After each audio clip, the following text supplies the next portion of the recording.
ACEs specifically stands for Adverse Childhood Experiences, and its impact on children very early in their lives, and especially how that continued to have great impacts later in their life. If I have an environment that might be consistent with poverty, where there is lack of predictability, where there is deprivation in basic resources, safety, housing, food, nurturing, etc., that's going to shape how my brain forms. The set of skills I develop as a child are to adapt to that environment. There's really powerful correlation in epidemiology between adversities in childhood and later physical health, mental health, and behavioral health problems in adulthood. So one pathway to addiction, certainly not the only one, is because it's a response to stress. Not the addiction is a response, but the beginning to use chemicals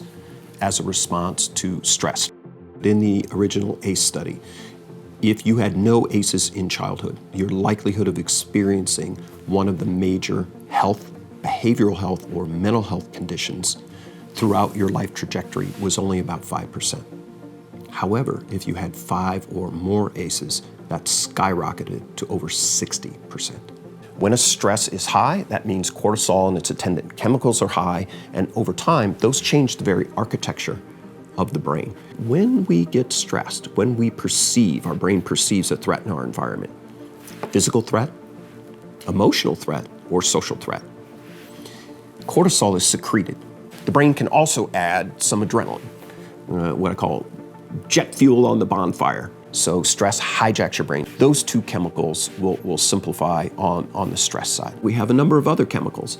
Serotonin, which I like to call our chemical of social serenity. So when you feel connected, part of a team, in a relationship that's supportive, when you feel included, you feel loved, cared about, you contribute and others contribute to you, you feel gratefulness. And then you have dopamine. Dopamine being our reward chemical. Dopamine being so powerful that even the anticipation of pleasure or a reward gives us this chemical that makes us feel, woohoo, I really like that. That feels really, really good. So I put these on two sides of a teeter-totter or a seesaw because they really do work this way at its basic level.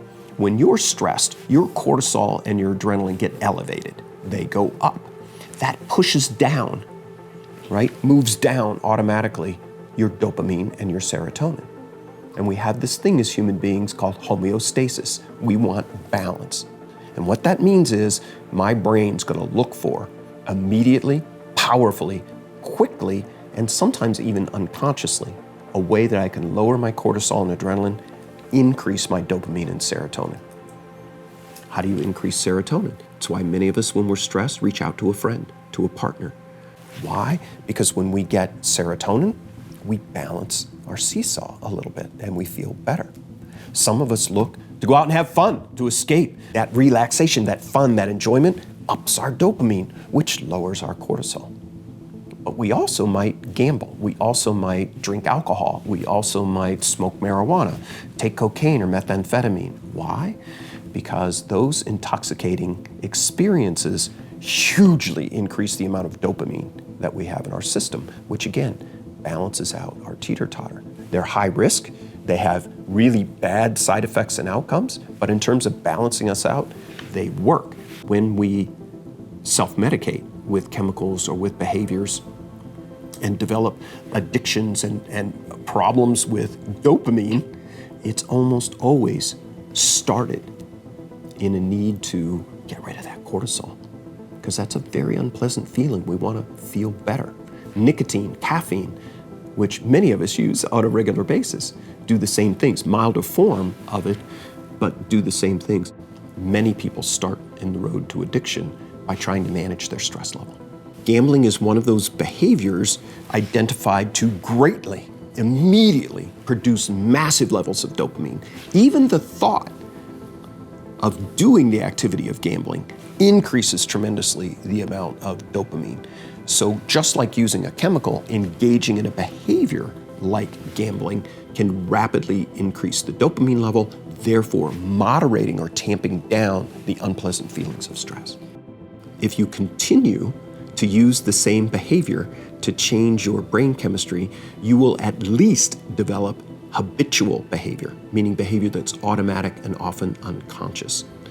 Addiction tends to come in when you have little control over that habit or using that habit in response to a stimulus like anxiety or stress.